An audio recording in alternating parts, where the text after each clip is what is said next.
Welcome back. Today, we're diving into risk taking, the kind of leap that makes you wonder if you're on the edge of a breakthrough or on the edge of insanity. I'm sharing one of the biggest risks that I've ever taken in my jewelry business, the Wicked Griffin, and the lessons that came with it. If you're feeling stuck or are on the fence about a big decision, this one is for you. So let's go back to when my business was thriving, but absolutely wearing me out. Orders were nonstop, and every piece was handmade from morning to night, every single day. Even when I was pregnant, I kept up this cycle, pushing myself beyond exhaustion. I will never forget one particular night during the holiday rush. I was 8 months pregnant, hunched over my workbench at 8 p.m., trying to saw through a 2 millimeter thick piece of silver with hours of work still ahead of me. I sat there crying in exhaustion, but I was grateful my business was doing well. But I was also breaking under the pressure. That night, I told myself something had to give. I could not keep living like that. And then I discovered that there was this amazing tool. It was a laser engraver. And I decided to invest in this laser engraver, a $30,000 purchase, straight from my profits. I didn't take out a loan or have a backup plan. It was just me, my business, and a huge leap of faith. I was freaking terrified, but I knew this change was necessary if I wanted to keep my business and my sanity intact. When the engraver finally arrived, it felt like a weight had been lifted.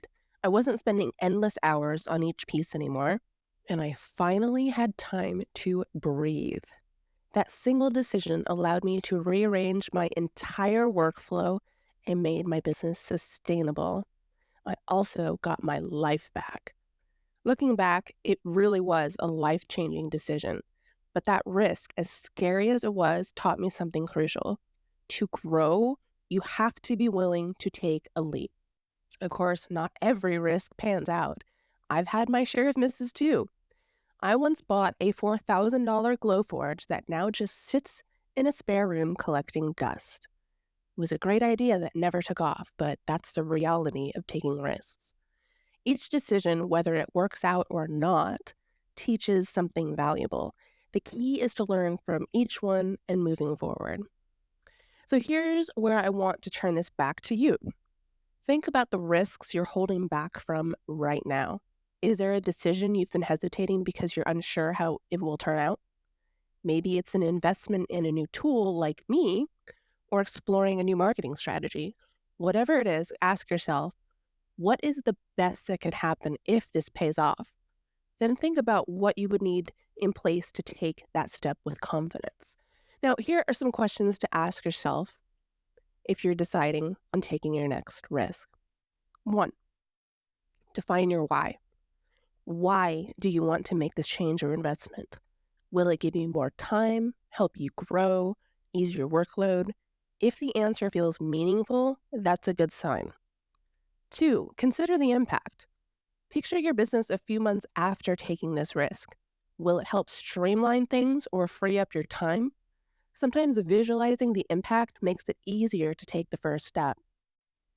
3, evaluate the downsides. What is the worst case scenario? If the risk doesn't pay off, can you recover from it? Accepting the possible downsides can sometimes make the choice clearer.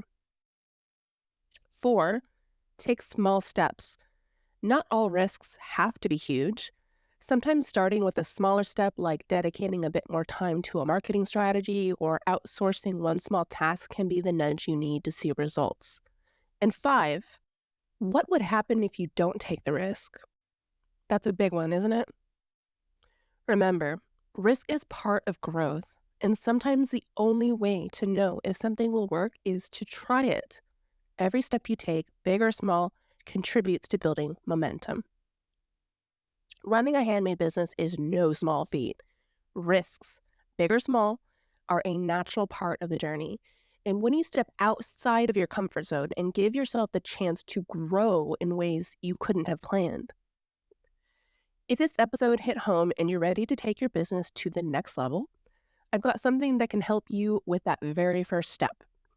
Download my free guide. It's a proven strategy to help get you more visitors and sales to your Etsy shop or your website with blogging.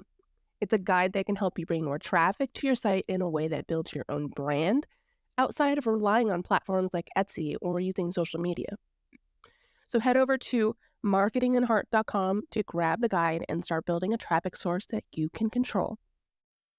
So if you're ready to make a change in your business, but you're feeling a little nervous, remember that taking risks is often the only way to grow. It's not about getting everything right. It's about being open to what's possible.